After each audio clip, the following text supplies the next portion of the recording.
sommes-nous seuls dans l'univers? L'homme a toujours observé les étoiles dans l'espoir de découvrir des preuves de l'existence d'autres formes de vie. Mais la vérité n'est pas là. Elle se trouve ici.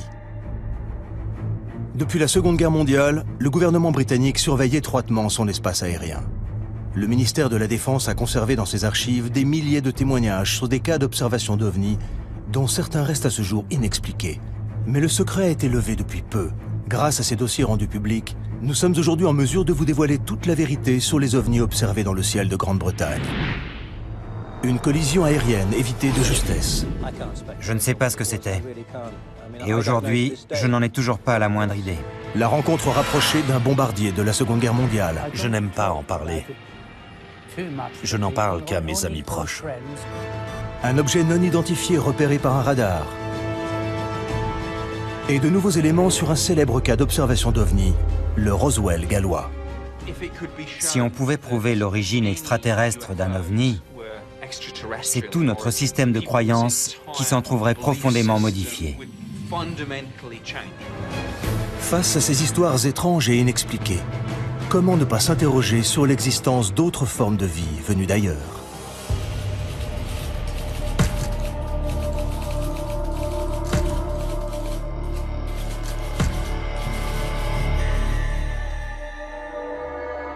Parmi les questions les plus fréquemment posées sur Internet, 3 mots viennent en tête.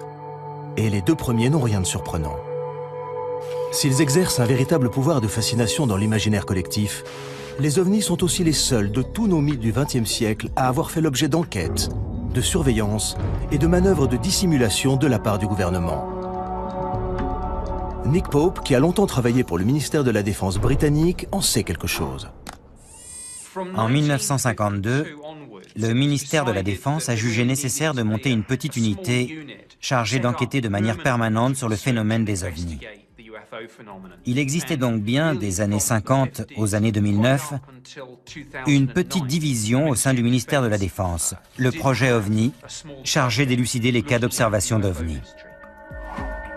En charge du service OVNI dans les années 90, Nick Pope a contribué à augmenter le nombre très impressionnant de dossiers que le ministère avait accumulés au fil du temps. Depuis l'ouverture de ses archives, la parole s'est libérée. Des témoins clés donnent désormais leur version des faits. Et les ufologues, sceptiques ou convaincus, sont de plus en plus nombreux à s'interroger sur ce que le ministère de la Défense a tant cherché à garder secret. C'est grâce au travail de persuasion du journaliste David Clark que le ministère de la Défense a fini par accepter de rendre ses dossiers publics. On se rend compte en parcourant ces dossiers que rien que chez nous, au Royaume-Uni, les phénomènes étranges observés dans le ciel se comptent par milliers. Il y a des choses dans le ciel que les gens sont incapables d'identifier, et ça n'a rien de nouveau.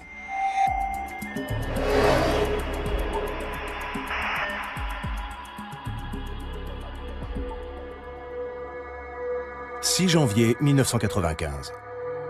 2 pilotes aux commandes d'un Boeing 737 transportant 60 passagers et effectuant la liaison Milan-Manchester signalent qu'ils viennent d'éviter de justesse une collision avec un objet non identifié. Un incident qui déstabilise les autorités britanniques. Il y a dans les dossiers du ministère de la Défense plusieurs cas de collision évités de justesse entre des avions de ligne et des objets non identifiés. Et l'incident le plus frappant est celui signalé par l'équipage d'un 737 de la British Airways. Speedbird 5061, survol des Pennines, 15 km. Ils approchaient d'une zone nuageuse, mais le ciel était encore bien dégagé, et la vision plutôt bonne, quand soudain le copilote a vu un objet illuminé comme un arbre de Noël leur arriver dessus.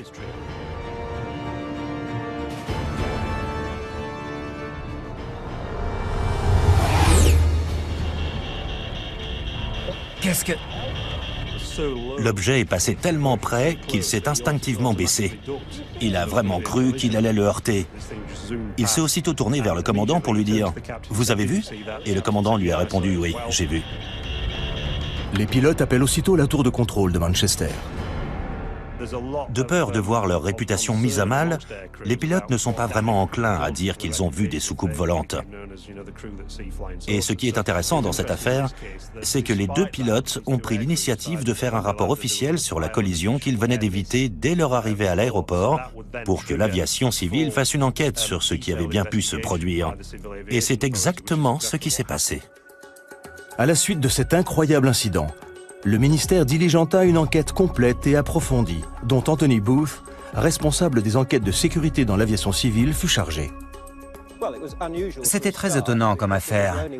Ça faisait 7 ans que je travaillais dans ce service et jamais encore je n'avais été confronté à un cas pareil. Nous avons interrogé les deux pilotes, examiné les enregistrements radars, les transcriptions des enregistrements des voix des pilotes, de celles des contrôleurs du trafic aérien de Manchester, tout ce qui pouvait nous éclairer sur la nature de cet objet. Si les pilotes refusent aujourd'hui de s'exprimer publiquement sur cette affaire, nous savons aujourd'hui, grâce à l'ouverture des archives du ministère de la Défense, ce qu'ils ont déclaré à Anthony Booth à l'époque. Je regardais droit devant moi quand j'ai vu quelque chose passer sur le côté qui a attiré mon attention.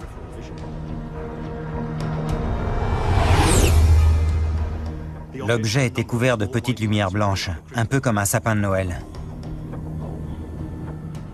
Il allait très vite, et bien que sa distance ait été difficile à estimer, il semblait très proche. Il existe une transcription des propos échangés entre le commandant du 737 et la tour de contrôle. Manchester Speedbird 5061. Nous venons de voir quelque chose passer juste au-dessus de nous, côté droit. Et Manchester a aussitôt répondu « On n'a rien sur les écrans radars ». Un appareil? Il avait des feux en tout cas. Il est passé très vite à droite. Et le contrôleur leur a demandé « Au-dessus de vous ?» Pratiquement, oui. Le contrôleur leur a demandé de rester vigilants, mais il n'y avait apparemment plus rien à voir. Ils devaient vraiment aller... Très vite, vu la vitesse à laquelle il a disparu. Bon, ok, très bien. Rien n'apparaît sur les écrans radars de la tour de contrôle de Manchester. Ce qui, d'après le spécialiste des radars Doug Robb, est plus qu'étonnant. Vu le nombre de radars installés à cet endroit, les chances qu'une telle activité échappe à la détection sont quasi nulles. Tout mouvement de cet ordre aurait dû déclencher une réponse radar, et ils n'ont rien détecté. Comment l'objet a-t-il pu échapper à la surveillance des radars? Les dossiers du ministère de la Défense montrent que pilotes et enquêteurs ont pourtant tout envisagé. Un deltaplane? De nuit, ce serait suicidaire. Un radar normal ne peut pas détecter un deltaplane. Une comète? Non, je pense pas. Un radar pourrait détecter un météore au moment de sa rentrée atmosphérique s'il était précisément orienté dans sa direction. Et ça aurait pu être le cas pour ce fragment qui a failli les percuter. Un avion militaire? Possible, mais ça n'y ressemblait pas. Et on est tout près d'un aéroport. Il aurait dû apparaître sur les écrans radars. Un avion espion? J'en doute. Ça y ressemblait pas. Un avion furtif n'est pas détectable par des radars normaux. Ce sont des avions top secret qui volent à l'abri des regards et qui ne s'approchent évidemment pas des avions de ligne. Un ovni? C'est malin. Je sais pas. Ils ne mentent pas. Ils ont vécu quelque chose de totalement déconcertant qu'ils n'arrivent pas à expliquer. Les dossiers montrent que la piste militaire a été sérieusement envisagée par les enquêteurs. Mais aucun document de source officielle n'a permis d'accréditer cette thèse.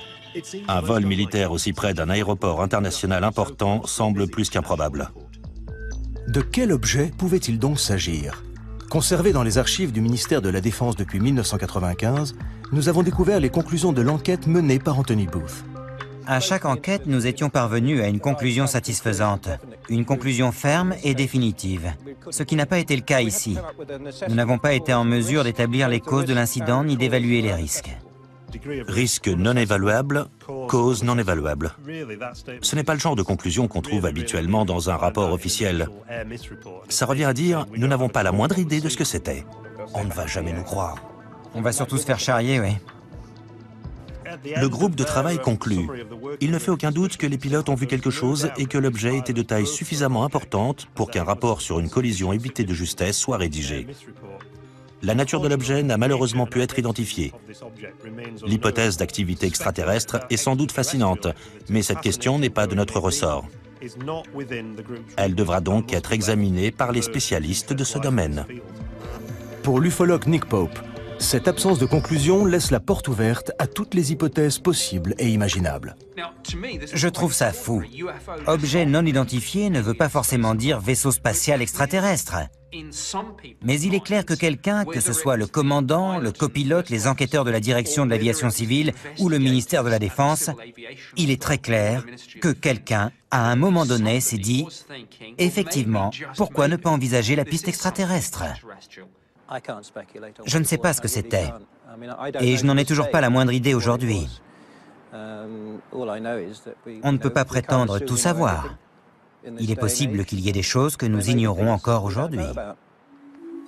L'enquête menée sur cette collision évitée de justesse montre à quel point le ministère de la Défense prenait ces phénomènes inexpliqués au sérieux. Le service OVNI a reçu au fil des années de nombreux rapports de pilotes, témoins d'incidents similaires pendant la Seconde Guerre mondiale.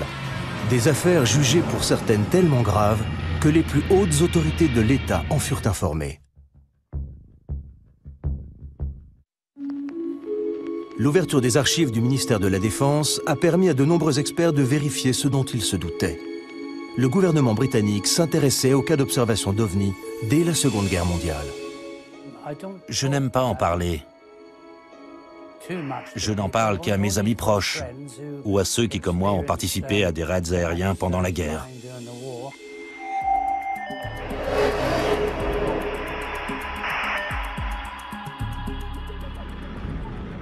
Printemps 1944. L'aviation britannique bombarde l'Allemagne. Les bruits qui courent alors sur d'étranges missiles non identifiés parviennent jusqu'au haut commandement des armées. D'après les dossiers du ministère de la Défense, l'ordre de garder le silence sur ces objets non identifiés susceptibles de nuire au moral de la population est venu de l'état-major même des armées. L'artilleur Bernard Dye témoigne. Voici le journal que je tenais pendant la guerre. À la date du 26 avril, j'ai écrit « Opération Essen ». Raid aérien de 300 appareils sur Essen. Le même jour, Bernard Dye assiste à un événement incroyable. Des objets non identifiés que je décrirais comme des boules de feu incandescentes. C'est la première fois que Bernard Dye s'exprime publiquement sur ce qui lui est arrivé cette nuit-là. Nous avons quitté la zone cible pour rentrer à notre base, à Mildenhall. Nous survolions la France, où tout était calme. Soudain, j'ai vu 3 boules de feu sous l'appareil qui nous arrivaient droit dessus. J'ai immédiatement prévenu notre pilote, Arthur Horton, avec l'interphone de bord. Quelques secondes plus tard, Brian Harper, l'artilleur qui était à l'arrière, a vu 2 autres boules de feu. Un peu troublé, Arthur a demandé « Des avions de chasse ?» Et je lui ai répondu « Non, pas des avions de chasse, Arthur. Des boules de feu qui foncent droit sur nous. » J'ai dit à Arthur « Change de cap. Vire à droite. Vite, vite, vite. »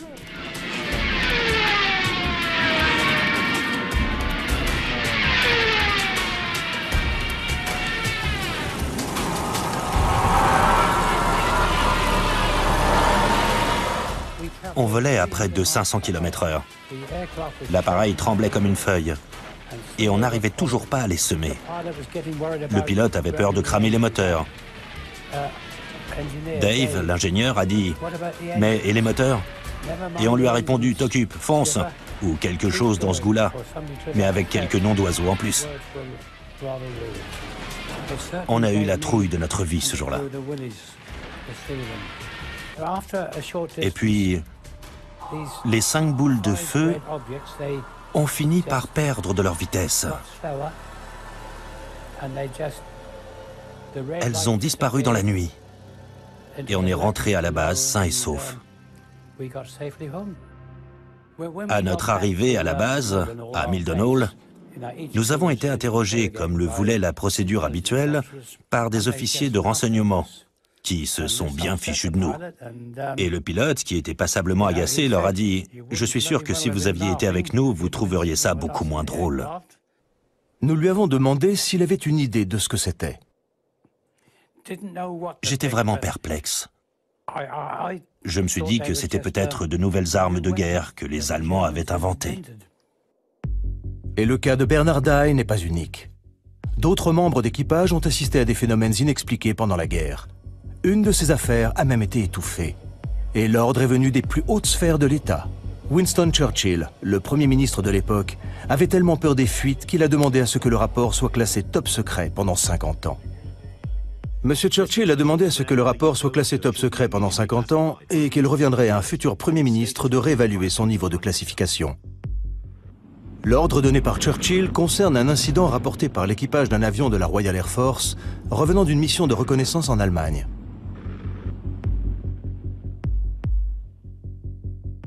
Mon grand-père a assisté à une discussion à propos d'un incident qui était arrivé à l'équipage d'un bombardier de la Royal Air Force. Selon les dossiers du ministère de la Défense, l'histoire a d'abord été rapportée par le petit-fils du garde du corps de Churchill, qui avait assisté à une réunion d'urgence entre le Premier ministre et le général Eisenhower, commandant suprême des forces alliées en Europe, où les deux hommes avaient discuté de l'incident. Il écrivait pour savoir si le ministère pouvait confirmer cette histoire selon laquelle le garde du corps avait assisté à une discussion entre Churchill et Eisenhower à propos d'un mystérieux incident qui était arrivé à l'équipage d'un avion de reconnaissance de la Royal Air Force. Ces hommes disaient avoir vu un objet métallique arriver à leur hauteur, puis les prendre en chasse, en se comportant de manière tellement étrange qu'aucun des membres de l'équipage n'avait pu y reconnaître un appareil de l'aviation allemande ou tout autre aéronef ennemi qu'ils auraient pu connaître. Un expert en aéronautique est également présent à la réunion. Il a écarté la possibilité d'un missile, un missile ne pouvant ralentir sa course pour rester à la hauteur d'un avion moins rapide que lui. Pour Churchill, l'affaire n'ira pas plus loin. Quand l'un des participants à la réunion a évoqué la possibilité d'un objet volant non identifié, Churchill a immédiatement demandé à ce que l'incident soit classé top secret. Le dossier va même plus loin. On y apprend combien Churchill s'inquiétait de la réaction des Britanniques s'ils avaient eu vent de cette mystérieuse affaire d'OVNI. Il faut classifier l'information au plus vite, au risque qu'elle ne sème la panique au sein de la population et qu'elle ne détruise la foi des Britanniques en leur Église. D'après les dossiers du ministère de la Défense, ce n'est pas la première fois que Churchill est amené à gérer une affaire d'OVNI. En octobre 1912, d'étranges lumières avaient été aperçues au-dessus des chantiers navals de HMS dans l'Essex. Et Winston Churchill, qui était alors Premier Lord de l'Amirauté, avait dû s'en occuper. Il avait d'ailleurs dû admettre devant le Parlement qu'il n'était pas en mesure d'expliquer ce qui s'était passé. Les dossiers montrent que même après la guerre, Churchill s'intéressait de près à ces phénomènes inexpliqués. Après la vague d'observations d'OVNI à Washington, qui fit la une des journaux en 1952, Churchill s'est beaucoup intéressé à ces histoires. Il a d'ailleurs envoyé une note au secrétaire d'État de l'air disant « Quel crédit faut-il accorder à ces histoires de soucoupes volantes? J'aimerais en savoir plus. Envoyez-moi un rapport quand cela vous sera possible. » Bernard Dye ignorait tout de ces affaires que Churchill prenait tant de soin à dissimuler au grand public pendant la Seconde Guerre mondiale. Nous lui avons montré le dossier du ministère de la Défense concernant Churchill. D'après ce que j'ai lu dans ce rapport, ça ressemblait vraiment beaucoup à ce que j'ai vu moi-même cette nuit-là. J'ignorais totalement que Churchill en avait été informé, mais ça ne m'étonne pas vraiment, car il s'est passé des choses vraiment étranges pendant la guerre dont je ne peux pas être le seul à avoir été témoin. Ce qui est frappant, c'est le nombre très élevé d'incidents de ce type rapportés par les équipages dans les années 40. Des dossiers de la Royal Air Force conservés aux archives nationales mentionnent ces rapports sur des phénomènes semblables à des explosions de roquettes qu'on n'a jamais pu expliquer. Mais à la fin de la guerre, quand on a interrogé les pilotes de la Luftwaffe, certains ont raconté avoir vu des choses similaires qu'ils ont prises pour des armes secrètes ennemies. Y aurait-il une explication rationnelle à ces phénomènes observés par les équipages pendant la guerre? À l'époque, on a mis ça sur le compte de l'état de stress des pilotes et des équipages, qui, face au danger, sécrétaient de telles doses d'adrénaline que leur perception en était altérée. OVNI ou pas, ces dossiers montrent à quel point les dirigeants de la Seconde Guerre mondiale tenaient à ce que ces affaires restent secrètes. Et le temps ne changera rien à l'attitude du gouvernement face aux OVNI. 50 ans plus tard, il en aura toujours aussi peur.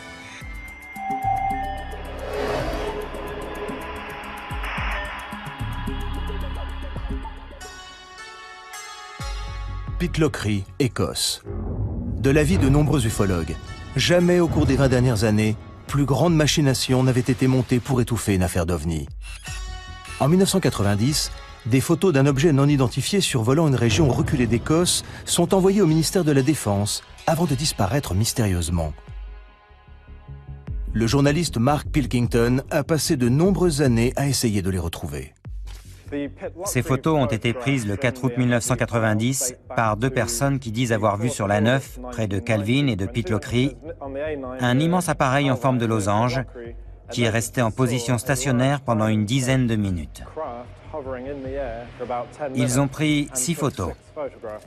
L'objet était accompagné par 2 avions que le ministère de la Défense a reconnus par la suite comme étant des avions de chasse. Le photographe, qui n'a jamais été identifié, a envoyé ces 6 photos au Daily Record, un journal écossais. Le journal n'a jamais publié d'article sur cette affaire, mais a envoyé les photos au ministère de la Défense.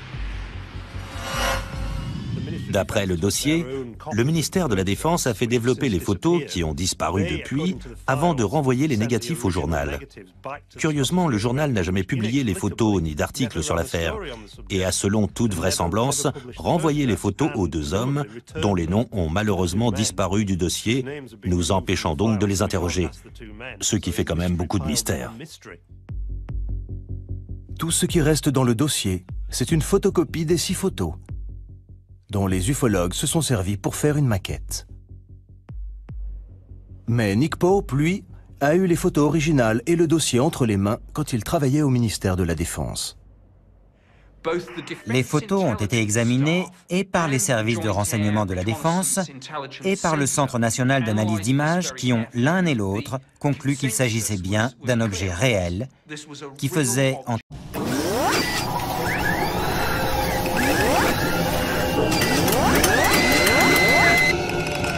25 et 30 mètres de diamètre.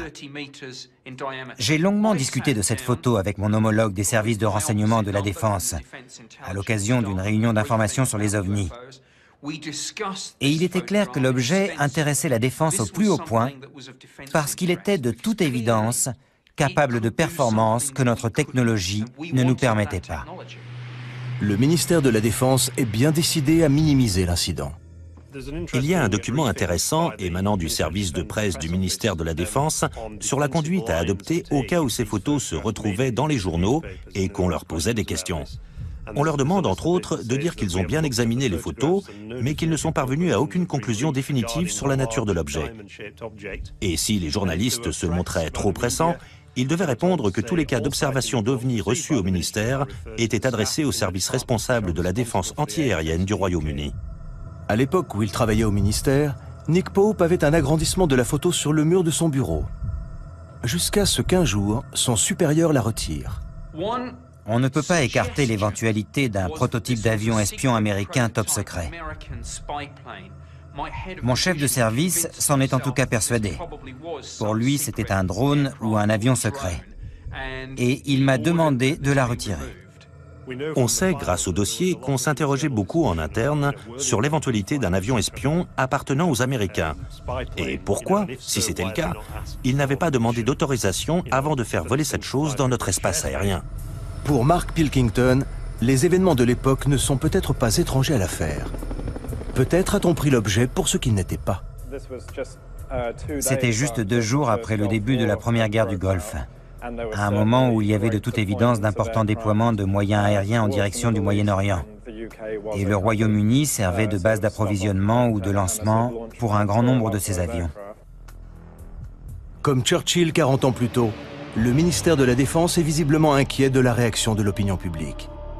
Aurait-il fait disparaître les photos de pickloquerie pour étouffer l'affaire? Il est possible que le ministère de la Défense ait détruit ces images, soit parce qu'il pensait que c'était un avion espion américain, chose qu'on préférait nous cacher de toute évidence, soit parce qu'il n'avait effectivement pas la moindre idée de ce que c'était et qu'il aurait été trop embarrassant pour eux d'admettre qu'il y avait dans notre espace aérien des choses bien plus rapides et maniables que nos propres appareils, pour lesquels nous n'avions en plus aucune explication. Reste que toute cette affaire repose, il faut quand même le souligner, sur une image en noir et blanc extrêmement floue qui, pour autant que je sache, pourrait tout aussi bien être l'œuvre d'un enfant de 6 ans.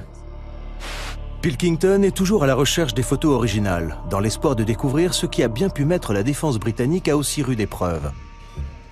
Non moins de 6 ans plus tard, une autre affaire similaire déclenchera une vaste enquête militaire et remettra en cause la position même du secrétaire d'État à la Défense.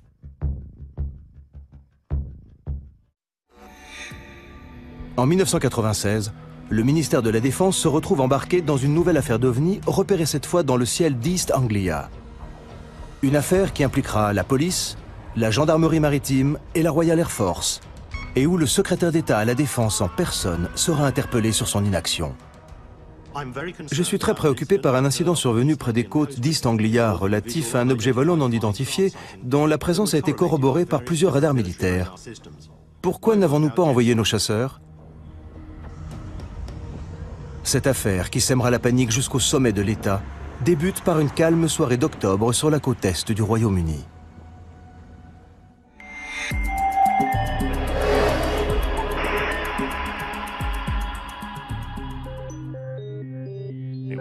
L'information est d'abord venue des services de police, comme l'indique l'extrait suivant.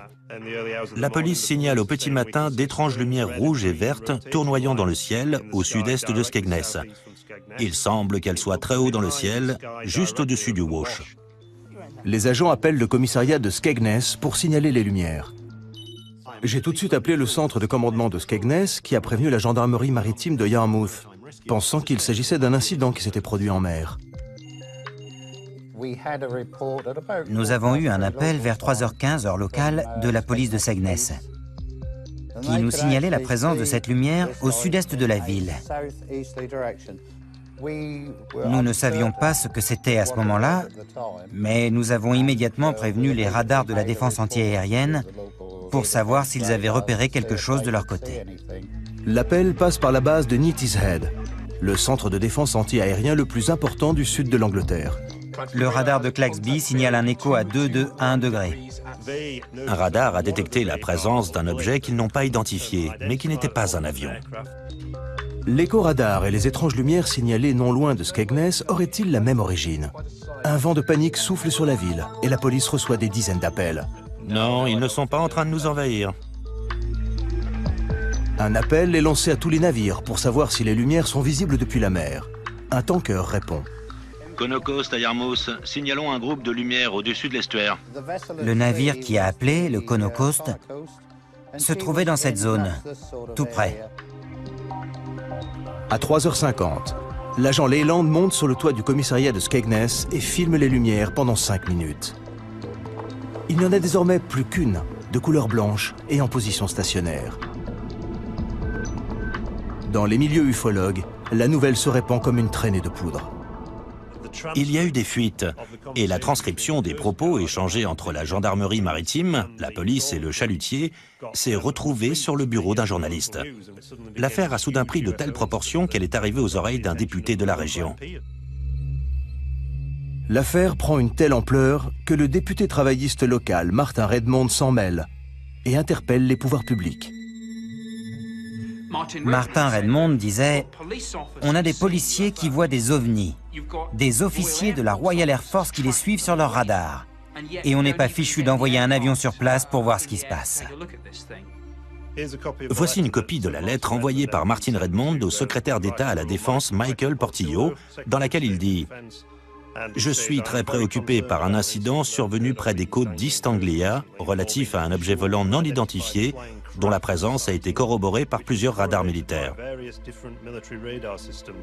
Si j'aimerais évidemment savoir ce que c'était, ce qui me préoccupe le plus, c'est la pagaille que cet incident semble avoir semée. Il met directement en cause le ministre de la Défense. Pourquoi n'avez-vous rien fait? Que faisait la Royal Air Force?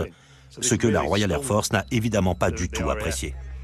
La lettre provoque un véritable scandale.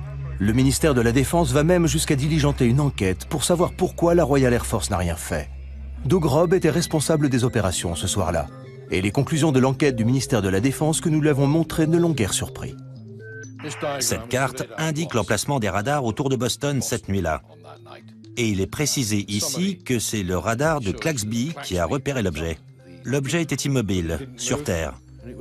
Et après enquête, on a conclu qu'il s'agissait du clocher de l'église de la paroisse, le Boston Stump, comme on l'appelle ici. Le coupable tout désigné pour le ministère de la Défense. L'église, connue dans les milieux aéronautiques sous le nom de Boston Stump, apparaît parfois sur les écrans radars selon le type de propagation utilisé. Ils ont dit que le phénomène n'avait rien à voir avec les lumières stationnaires très vives que la police et l'équipage du tanker avaient vues entre Boston et Skegness.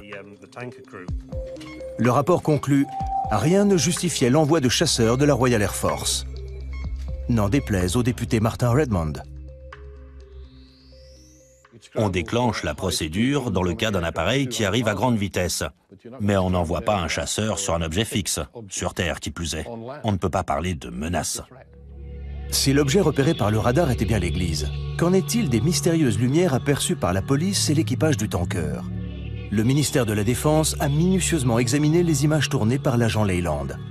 Cela fait penser à un lointain corps céleste. Le ministère de la Défense a fait analyser les images par l'Observatoire royal de Greenwich. Nous avons montré à l'astronome et ufologue Ian Redpath les conclusions de l'Observatoire et les images vidéo que le ministère de la Défense conservait dans ses archives depuis 1996. Quand on regarde les images tournées par la police, on voit un point lumineux très brillant, parfaitement immobile. Et si certains y ont vu un ovni, c'est bien la preuve que même un témoin de bonne foi peut se tromper et prendre un corps céleste particulièrement lumineux pour ce qu'il n'est pas. Et le plus souvent, c'est la planète Vénus. On l'a d'ailleurs surnommée la reine des ovnis, car c'est le corps céleste le plus lumineux après le Soleil et la Lune. Et ça pourrait très bien être ce que les policiers ont vu. Quant aux couleurs attribuées aux lumières, il a là aussi son idée sur la question. Souvent, quand on zoome avec une caméra, l'image devient totalement floue. Et le fait que la lumière prenne ici des formes étranges vient du diaphragme de l'objectif. Mais cela n'explique pas ce que l'équipage du tanker a pu voir. D'après l'enquête du ministère de la Défense, la lumière aperçue par les marins ne venait pas de la planète Vénus, mais d'une autre direction, ce qui laissa les enquêteurs perplexes. Ces lumières restent inexpliquées. Pas pour Ian Redpath, qui a beaucoup réfléchi à la question. Ce que les hommes à bord du tanker ont vu au nord était, à mon avis, une autre étoile très lumineuse, Vega, connue pour ses scintillements multicolores. Mais si cette affaire a pris de telles proportions, c'est, d'après David Clark, pour une raison bien précise. Ça s'est passé en 1996, l'année où la série X-Files battait des records d'audience en Angleterre. Et curieusement, c'est aussi l'année 1996-1997 où on a enregistré le plus grand nombre d'observations d'OVNI depuis 1978.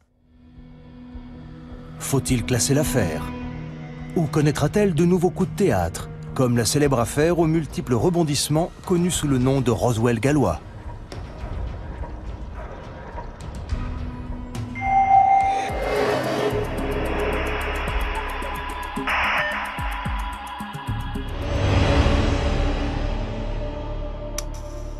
« 1974, au nord du Pays de Galles. Des milliers de témoins font état d'une violente secousse sismique et d'étranges lumières tombant du ciel.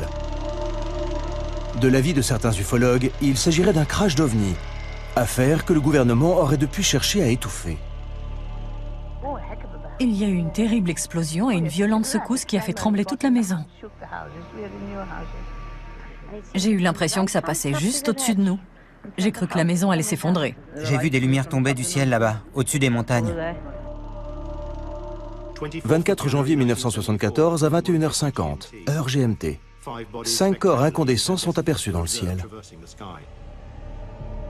De nouvelles révélations viennent de remettre l'affaire sur le devant de la scène. Désigné comme le principal témoin de l'incident de Berwyn, Hugh Lloyd, fils d'agriculteur, avait 14 ans au moment des faits. Il était 20h30 quand Hugh et son père ont senti la violente secousse qui fit trembler toute la maison. Près de 40 ans plus tard, Hugh se souvient de ce jour comme si c'était hier.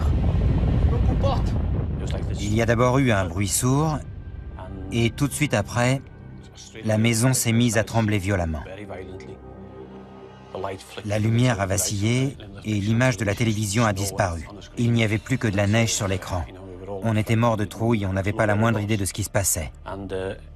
Enoch a dit « il a dû y avoir une explosion » et le téléphone s'est mis à sonner. C'était les voisins qui voulaient savoir si on avait ressenti la même chose. Et puis une vingtaine de minutes plus tard, quelqu'un a frappé à la porte. Bonsoir. Bonsoir. C'était un agent de police. Il nous a dit qu'on leur avait signalé un accident aérien du côté de Berwyn et qu'il avait besoin de notre Land Rover pour s'y rendre. Comme je n'avais que 14 ans, j'ai dit à Enoch, « Il vaut mieux que ce soit toi qui conduise. »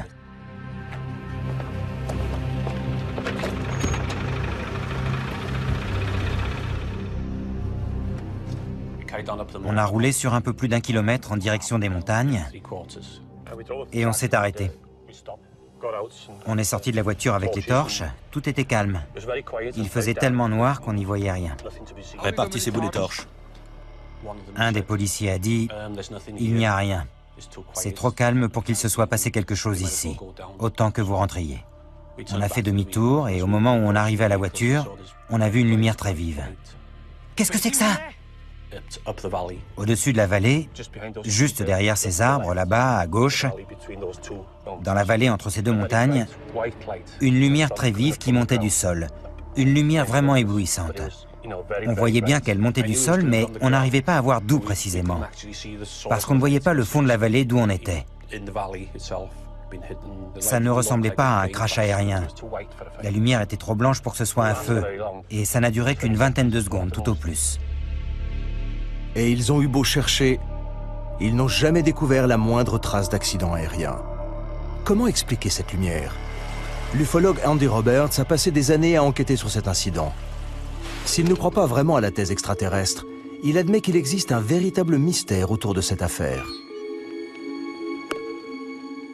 Quand Patty Vance, une infirmière d'un village des environs, a entendu l'explosion, elle a tout de suite pensé à un accident aérien.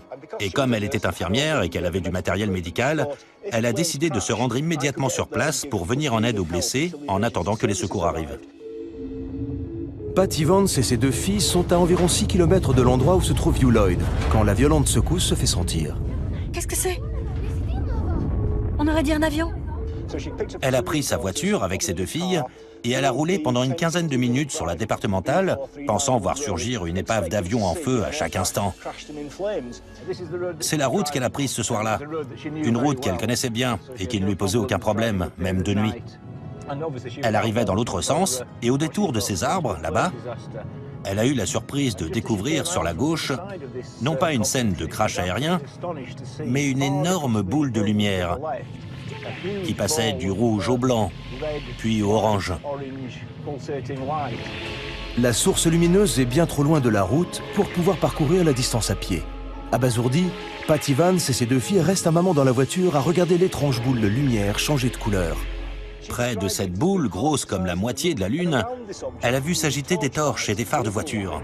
Elle n'a pas vraiment compris ce qui se passait, mais comme visiblement ce n'était pas un crash aérien et que la situation avait de toute évidence déjà été prise en main, elle est rentrée chez elle, mais elle ne sait toujours pas ce qu'elle a vu.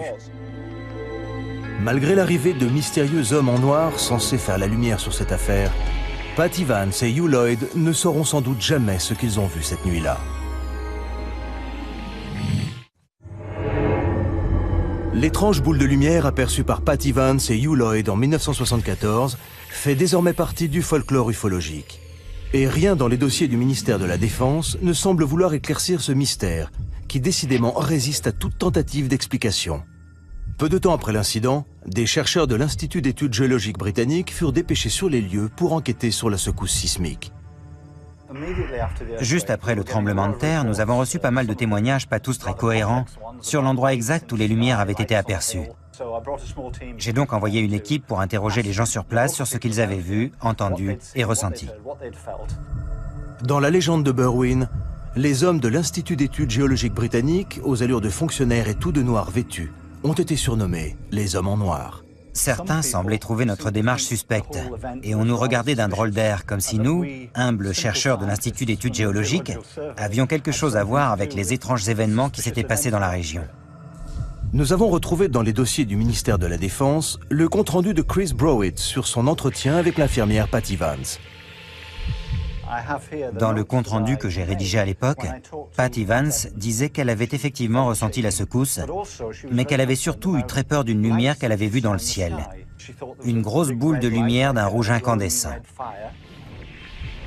Ça, c'est la photocopie d'une carte que nous avons beaucoup utilisée lors de nos déplacements.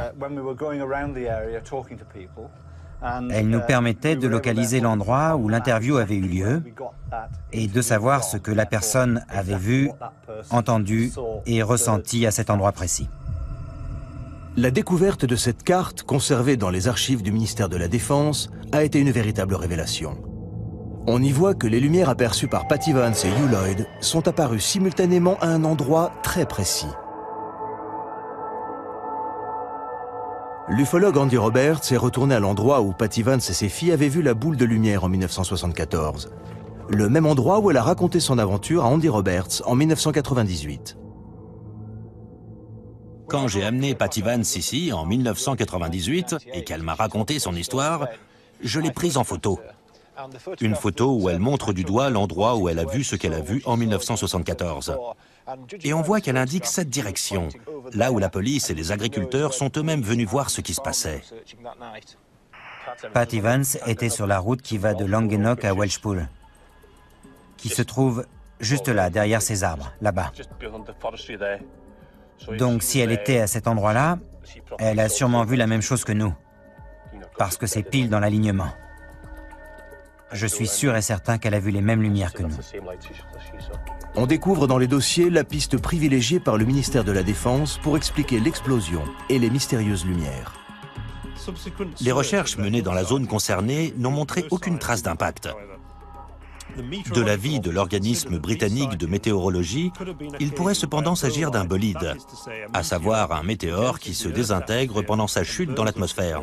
Selon une enquête menée parallèlement par la Société britannique d'astronomie, il est probable que le météore se soit désintégré au-dessus de Manchester et que son apparition ait été précédée à 20h30 par une secousse sismique dans les montagnes de Berwyn, n'ayant aucun lien avec la chute du météore. Le rapport fait donc état de deux événements distincts qui, par le plus grand des hasards, se sont produits la même nuit. Un météore qui se désintègre dans l'atmosphère et une secousse sismique. Cette incroyable coïncidence, deux phénomènes naturels distincts, un météore et une secousse sismique, se produisant simultanément, peut-elle expliquer à elle seule le mystère de Berwyn? Pour les partisans de la piste ufologique, il est évident que non. Les dossiers ne répondent en rien à la principale question soulevée par cette affaire. D'où provenait cette lumière montant du sol? Ce que Patty Vance a vu reste un mystère. Je n'imagine pas une seconde qu'il puisse s'agir d'un ovni. Encore que, dans le cas présent, il faudrait d'ailleurs plutôt parler d'un objet terrestre non identifié. Le mystère reste entier. Qu'on ait voulu privilégier la piste extraterrestre ou la thèse plus rationnelle du tremblement de terre et des météores, il faut quand même bien admettre que nous ne savons toujours pas ce qui a bien pu émettre cette lumière pendant au moins 10 bonnes minutes. Peut-on aujourd'hui parler d'affaires classées face à toutes ces questions restées sans réponse? Je pense que l'affaire Berwyn est loin d'être classée aux yeux du grand public. Il y a des gens qui, aujourd'hui, sont convaincus que l'ouverture de ces archives fait même partie d'une campagne de désinformation de la part du ministère de la Défense qui continue à vouloir nous cacher la vérité sur les ovnis. À terme, le ministère de la Défense s'est engagé à rendre tous les dossiers OVNI publics. Mais nous dévoilera-t-il vraiment tous ces secrets? Et sommes-nous réellement prêts à ne plus croire aux ovnis? Pour certains, les ovnis sont parmi nous, et ce pour un long moment encore. Jusqu'à ce que les vrais extraterrestres débarquent, sans doute. Il y a des gens qui disent que si on nous distille ces informations au compte-gouttes, c'est pour nous préparer au jour où on nous annoncera que ces choses existent vraiment.